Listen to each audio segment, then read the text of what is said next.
யோகி ராம் சுரத்குமார் ஒரு யாசகரை போல திருவண்ணாமலையில இருந்தார். அவரை யார் தரிசனம் பண்ண வந்தாலும் அவர் கையில ஒரு விசிறி வச்சுட்டு இருந்தார். அதை வச்சுட்டு ஒரு முதுகுல ஒரு பேட் கொடுப்பார். அதனாலதான் அவருக்கு விசிறி சாமியார் அப்படின்ற பேரும் வந்தது. அவர் உத்தரப்பிரதேசத்துல பிறந்தவர். தன்னோட 12 வயசுல கிணத்துல தண்ணி இறைக்க போறப்ப ஒரு பறவை இருந்ததுன்னு ஒரு கயிறை தூக்கி வீசுறாரு, அதை விரட்டுறதுக்காக. ஆனா அந்த கயிறு அந்த பறவை மேல பட்டு அந்த பறவை உயிர் இழந்துருது. அவருக்கு தாங்கவே இல்லை மனசு. அதை போய் என்னென்னவோ பண்ணி உயிர்ப்பிக்க பாக்குறாரு, ஆனா எதுவுமே பண்ண முடியல. அப்பையில இருந்து அவருக்கு பிறப்புனா என்ன, இறப்புனா என்ன அப்படின்றது போல கொஸ்டின்ஸ் நிறைய எழும்ப ஆரம்பிச்சிடுது மனசுல.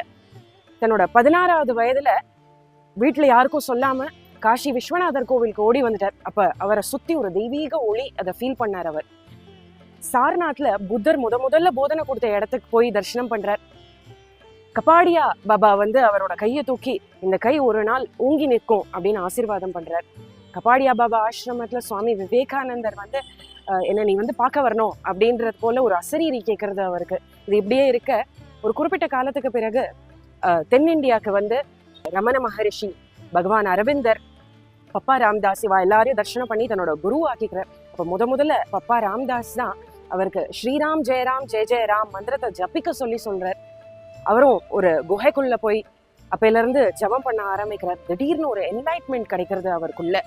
அவர் நமக்கு அறிவுறுத்துறது என்னன்னா, பெரிய பெரிய மகான்கள் கூட கபீர்தாஸ், துளசிதாஸ், அப்பர், மாணிக்க வாசகர்னு எல்லாரும் சொல்றது என்னன்னா, பகவான் நாமாவை நம்ம ஜபிச்சுட்டே இருக்கணும், அதுதான் ரொம்ப முக்கியம். இவர் அதுக்கு என்ன உதாரணம் கொடுக்குறாருன்னா, ஒரு நம்ம கனமழை பெய்யுறது, நமக்கு ஒரு ரொம்ப அர்ஜென்ட் வேலை இருக்குன்னா நம்ம கொடையை பிடிச்சிட்டு அந்த வேலையை பண்றதுக்காக போயிடுவோம். அதே போல நம்ம வாழ்க்கை பாதையில பயணிக்கணும்னா அந்த பகவான் நாமாதான் நமக்கு கொடை அப்படின்றத சொல்றாரு. அதனால பகவான் நாமாவை ஜபிச்சுட்டே இருக்கணும் சதா. அதுதான் அவர் நமக்கு சொல்றது.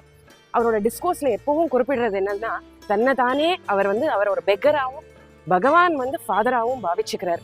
எவ்ரிதிங் இஸ் மை ஃபாதர், ஐ ஆம் nothing, nobody is anything, nothing is anything. நமக்கு அவர் உறுதி கொடுத்திருக்கிறாரு. என்னன்னா, அவரோட காயத்ரியை நம்ம ஜபிச்சுட்டே இருந்தா என்ன நம்ம நினைச்சாலும் அது கண்டிப்பா நடக்கும் அப்படின்றதுதான். योगी राम सूरत कुमार, योगी राम सूरत कुमार, योगी राम सूरत कुमार, जय गुरु राया. नमस्कार.